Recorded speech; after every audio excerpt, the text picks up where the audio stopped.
Môre julle. Welkom by Crosstalk, waar ons voor die kruis gaan staan. Elke dag.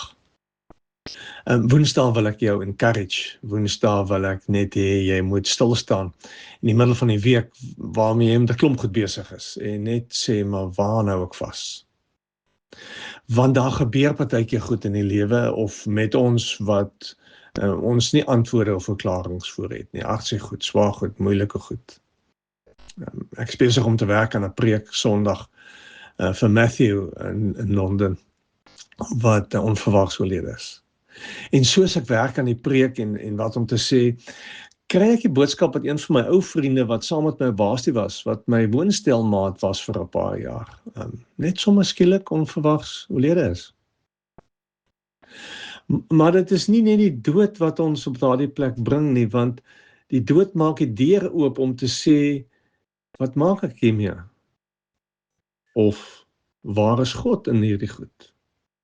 Lyding doen dit ook, en mense wat naby aan ons is, wat swaar kry, maak ook daai deur oop. Ons vrese doen dit, die goed waaroor ons bekommerd is. Ons worries oor ons kinders, gaan hulle right wees, gaan hulle glo? En as ons so begin dink, dan kan ons aan soveel ander goed dink en by die lysie bysit. Jy weet waar jy is. En jy ken jou vrae die beste.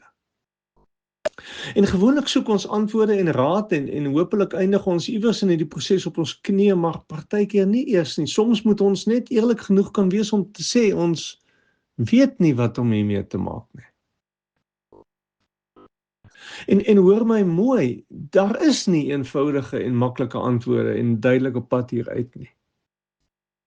Maar wat ek weet, dat net op daardie punt, met al die emosies wat jy saamdra en beleef, en al die vrae in jou kop en die seer in jou hart, die Here is daar. As Adam en Eva skuldig wegkruip, then God showed up. As Jakob weghardloop en vlug vir sy lewe omdat hy sy verhoudings by die huis opgevoeter het, God showed up. As Israel vir 400 jaar lank slawe is, hoor God, sien God, God showed up.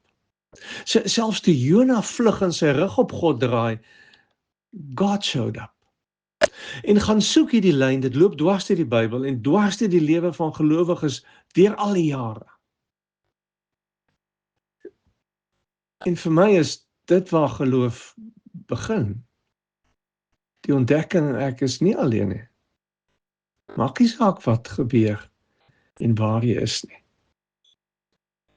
So ek wil jou bemoedig vanoggend met Jesaja 43. Luister. So sê die Here wat jou geskep het, wat jou gevorm het. Moenie bang wees nie. Ek verlos jou. Ek het jou op jou naam geroep, jy is myne. As jy deur water moet gaan, is ek by jou. Die riviere, hulle sal jou nie wegspoel nie. As jy deur vuur moet gaan, sal dit jou nie skroei nie. Die vlamme sal jou nie brand nie, want ek is die Here jou God, jou redder. Omdat jy vir my kosbaar is, omdat ek jou hoog ag en jou lief het. Moenie bang wees nie.